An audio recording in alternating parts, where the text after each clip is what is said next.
guys, gagawa po tayo ngayon ng bilog. So, ang request po ay round shape na logo. So, yan po. Gawa tayo ng bilog tapos kuhain po natin yung ruler sa magkabilang gilid. Taas at baba, isentro lang po natin. Yan. Horizontal yung pahalang.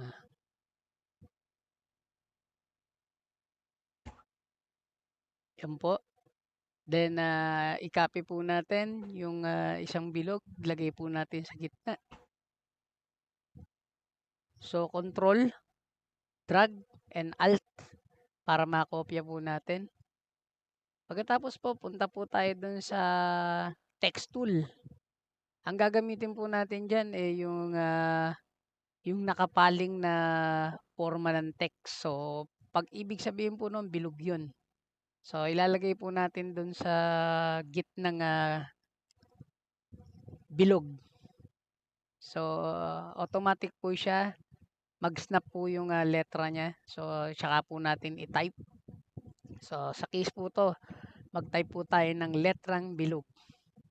Word na bilog. So, isentro po natin sa nakikita po nating gusto nating kalugaran ng ating ibabaw na word. So, ayan po. Ang salita po natin na nilalagay ngayon ay bilog. Gagawa tayo ng bilog na logo. So, yung gitna naman po, i-copy po natin. Tapos, i-shift Y po natin. Pag nag-shift Y po tayo, makikita natin ang guhit. So, isentro po natin dun sa pinakabilog ng unang word na ginawa po natin para align po siya. So, gawin po rin natin uli yung text tool. Ilagay po natin dun sa gitna. Tapos, mag-type po tayo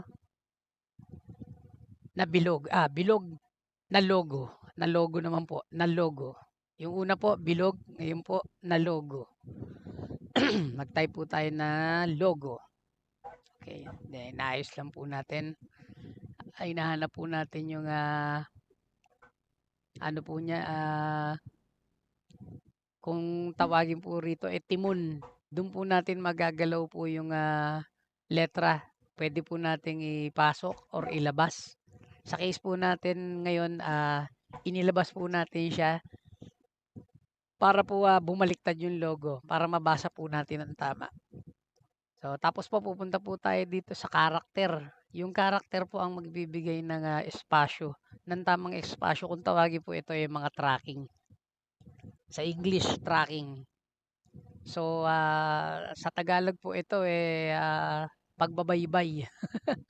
So, yun lang po ang pagkakaintindi natin no, sa pagbabaybay. Ibig sabihin po, ginagalaw po natin yung bawat letra, palabas at paloob. Yung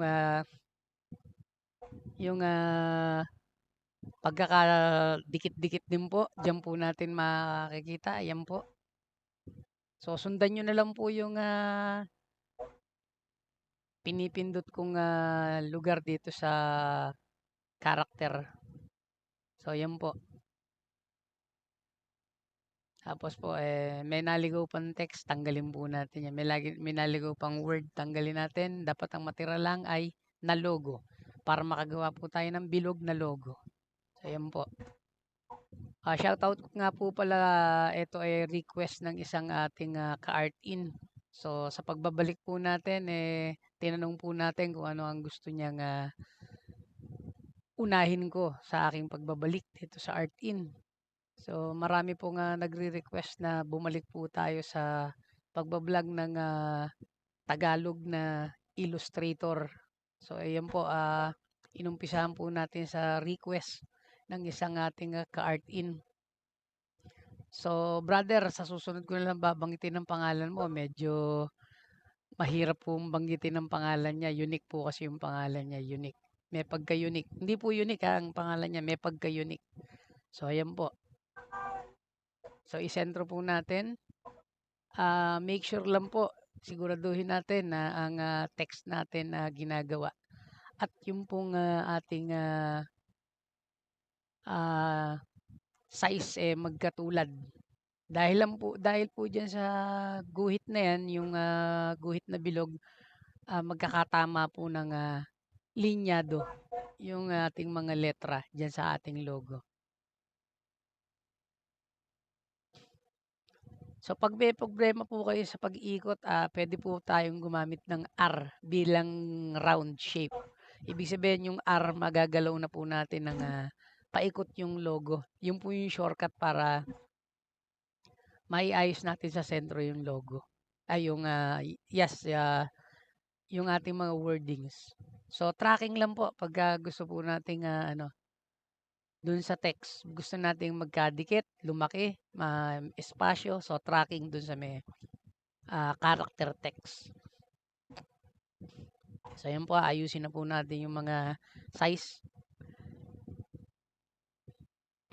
So, yan, pinapakita ko po na yan po yung nagagalaw. So, sa case po niyan na yan po yung nasa ibabaw. So, pwede po natin ilak yan. Gagamit po tayo ng Control 2. Key, Control 2. Para po mailak natin pagka naiayos na po natin yung sentro nung nasa ibabaw. Then, pag inaayos po natin itong nasa ilalim, gamit po tayo ng R para maiikot po natin ng maayos. Or meron po dyan timon, yung nakikita nyo pong linya na kulay blue. Pagka-kinlik nyo po, yan po. Ito po yung timon. Yan. Yung dalawang guhit na nakikita nyo. So, ang shortcut po, R, para po maiikot natin. Galawin nyo lang po yung letra pagka kinlik nyo. Make sure lang po na nasa sentro po yung ating paggalaw. Yan po, maglagay tayo ng star bilang boundary po dun sa ating ginawang logo. Para po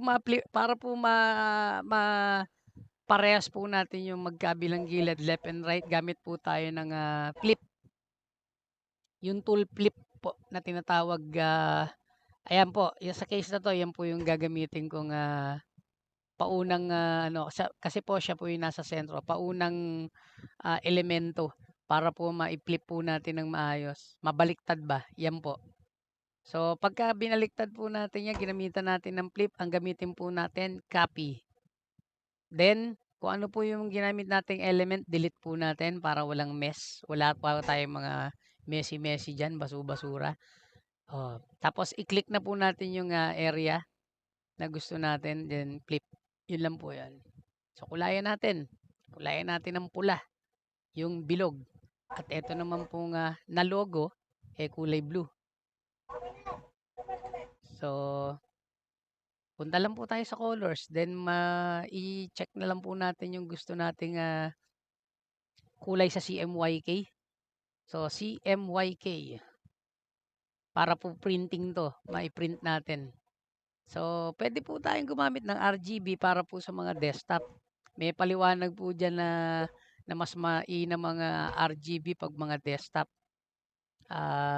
Pagka po printing to na offset, make sure lang po na CMYK.